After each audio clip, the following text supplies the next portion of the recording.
So I've decided to add another segment to the YouTube channel, reviews. Now I'm not going to be reviewing every book, play, or film that I read, just the ones that sit with me the most, and I've decided to start with The Whale. I don't know about you, but in recent years, I've left the theater feeling the weight of judgment and moralizing at the hand of filmmakers rather than entertainment, empathy, or enlightenment. And I was unsure of what lessons this film had in store, but I knew at the very least it was going to be uncomfortable. And uncomfortable is putting it lightly. However, it wasn't preachy. Much. Of all the Hollywood surrealists, I think that Darren Aronofsky is equal parts the most commercial and the most effective in his pathos. Camera angles, score, sound effects, and directing work in tandem to ensure that you as the audience member feel exactly what he wants you to feel. I mean, you literally feel the weight of Charlie's life choices. The looks of yearning Brendan Fraser gives when presented with even the possibility of his next meal are heartbreaking. They're palpable and they're disturbing. The character of Alan is a person that we never meet, and he is the love of Charlie's life. And religion is the root cause of Alan's death, and this death is subsequently the cause of Charlie's weight gain and his own impending suicide. And it is suicide. It's made clear from the beginning that Charlie has options, he has resources, but he is choosing one final gesture of love for his daughter that has been robbed of a father as a means for redemption. It's a powerful performance, full of visceral truth, which is important since one of the film's chief themes is to live truthfully. It's an ironic lesson to be handed down by a cast of characters that are all tragically flawed. They're all human. There's not a saint in the bunch.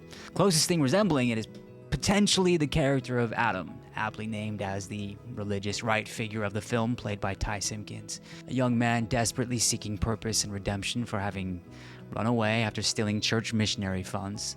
Now, on the surface, he seems like a naive young man with a heart of gold, but still waters clearly run deep when we discover his motivations and his past history of drug abuse. This character may be my only gripe about any of the characters in the film/play because he is the character whose eye or the writer's attention is clearly directed. And so we receive a bit of the moralizing I'm on the lookout for in films. Adam's three-dimensional awakening of sorts is thwarted, unfortunately, for the necessary plot device of being the de facto bigoted villain. Adam, he could have used gluttony and hubris as the chief sin that God wants to save Charlie from, but instead, he can't get past the fact that Charlie is gay. I think a stronger character to represent bigotry and religious dogmatic views would have been the introduction of Alan and Liz's father. The kids in the film don't need to be the villain for the plot to make sense. It's just my opinion. The tragedy is that all the adults in the story had choices, and each of their choices have led to a life of depression and sadness, each dealing with the grief and loss in their own way. Mary, Charlie's ex-wife, is an alcoholic and at best a neglectful mother, at worst spiteful and abusive. Liz has placed the mantle of martyrdom on Alan, her brother, and has chosen to live her life for Charlie, to by proxy replacement of the relationship that she wishes she had with her brother. It seems as though her very being is tied up in the care she gives to Charlie, and anyone who represents a threat to that care, even Charlie's own daughter, is looked on as an enemy to be dealt with. She's choosing to care for Charlie and also is one of his singular sources for getting him his drug of choice: food. Large portions of food, which she does always with a look of concern on her face. Nevertheless, she desperately wants Charlie's love and affection, which he doles out in spades after being given his next fix. Charlie is by far the simplest and the most complex character of all. On the one hand, he's an addict who let his depression and overeating overcome him until it was too late. Charlie had choices. He had choices when he cheated on his wife. He had choices when he neglected his daughter, and he had choices when the love of his life was taken from him. And those choices have left pain and chaos in his wake. He has become the living embodiment of those choices.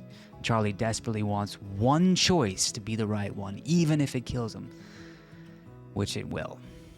I think that special attention needs to be given to Ellie. Ellie is played by Sadie Sink, and I think that this was the breakout performance of the year for a young actor. She is fantastic in this role.